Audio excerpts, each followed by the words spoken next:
Alors, on va faire un résumé de tout ce que tu dois savoir et savoir faire. On va commencer par la définition du carbone asymétrique. Alors, un carbone asymétrique, c'est un carbone qui a quatre substituants différents.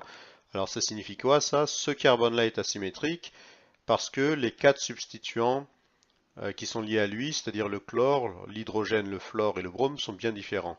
Et je rappelle que lorsqu'un carbone est asymétrique, on a coutume de mettre un astérix juste à côté de ce carbone-là.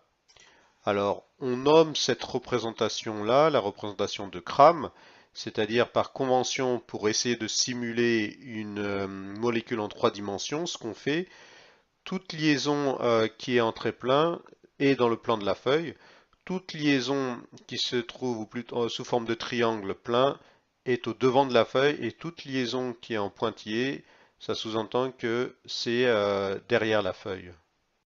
Alors autre chose, on a coutume de mettre cette liaison-là qui est derrière la feuille et cette liaison-là qui est devant la feuille, toujours du même côté, c'est-à-dire toujours à gauche ou à droite de la liaison qui est verticale.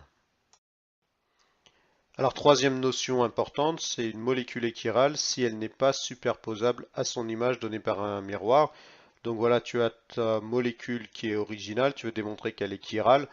Donc il suffit que tu fasses son image et tu vérifies que l'image n'est pas superposable. Alors pour cela, ce que tu peux faire, tu peux partir de la molécule originale, contrairement à la vidéo que j'avais donnée, hein, on peut aussi faire comme ça, on part de la molécule originale, on essaye de la faire passer à droite, c'est-à-dire ici, et pour cela, on la retourne, cette molécule, c'est-à-dire qu'on fait une rotation autour de l'axe qui est vertical de telle manière à faire coïncider le maximum d'atomes. Là, en faisant cela, tu vas réussir à faire coïncider l'atome qui est de couleur rouge ou rose. Voilà. Si tu essaies de les superposer, les verts automatiquement vont se superposer, les carbones également. Cependant, tu constates que il y a deux atomes qui ne peuvent se superposer. Si on essaie de translater et de les faire rentrer comme un passe-muraille, cette molécule-là dans celle-là, ça n'irait pas. Alors, pour savoir si une molécule est chirale, pardon, il y a deux manières de faire. Ou bien, comme précédemment, tu fais l'image par un miroir de la molécule et à l'aide de transformations mathématiques simples comme des rotations autour d'un axe vertical ou des translations pour les faire superposer. Donc tu fais ça dans ta tête et ensuite sur le papier. Tu montres qu'elles ne sont pas superposables. Donc voilà, c'est la première méthode, c'est la seule méthode qu'on a vue jusqu'à présent. Ou tu peux aller beaucoup plus vite. Tu vérifies s'il y a un unique carbone asymétrique, ce qui est le cas ici. Et dans ce cas, c'est largement suffisant pour montrer qu'elle est chirale. Et alors, en général, c'est une question préalable au bac, hein. Alors ensuite, remarque, pour montrer qu'une molécule est achirale, c'est-à-dire qu'elle n'est pas chirale, tu montres qu'il y a un plan de symétrie dans la molécule. Alors par exemple, ton corps, il est séparé en deux, hein. Tu as donc ton œil droit, ton œil gauche, ta main droite, ta main gauche, etc. Donc c'est un objet achiral. Voilà. Une étoile de mer, c'est pareil.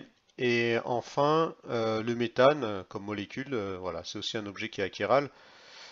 Donc voilà, tu peux démontrer de cette manière que c'est achiral ou tu fais l'image par un miroir de la molécule. Ça, c'est la méthode qu'on avait fait précédemment.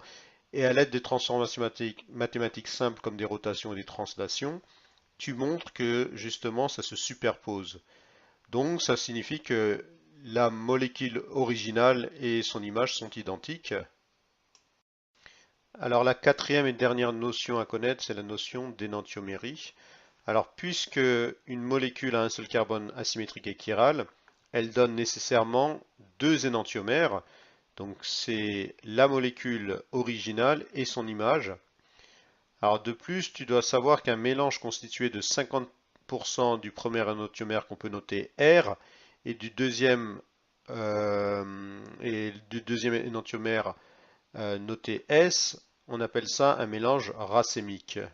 Alors, pour déterminer le second énantiomère à partir de la molécule originale, tu peux faire l'image de la molécule, voilà, ou encore, pour une molécule à un seul carbone asymétrique, on peut déterminer l'autre énantiomère en permutant deux atomes autour du carbone asymétrique. Par exemple, cette molécule-là, on sait qu'elle est chirale et donc c'est l'une de ses formes, on appelle ça un énantiomère. On va le noter R. Si tu veux obtenir le deuxième énantiomère rapidement, sans faire l'image, tu as juste besoin de partir de la molécule originale et tout simplement tu permutes le brome et le fluor par exemple pour avoir le deuxième énantiomère. Le brome qui est ici à droite, eh ben, il va se retrouver à la place du fluor et à la place du brome, il y aura le fluor en jaune ici. Alors une difficulté au bac, c'est que les élèves ont du mal à se faire des représentations en 3D, en particulier dans leur tête. Donc il faut s'entraîner. Alors une dernière chose, alors toutes les notions qu'on vient de voir, tu les retrouves dans mon fascicule, dont l'adresse est indiquée en bas, hein. Donc c'est www.touteslesquestionsdubac.com. À très bientôt pour la suite.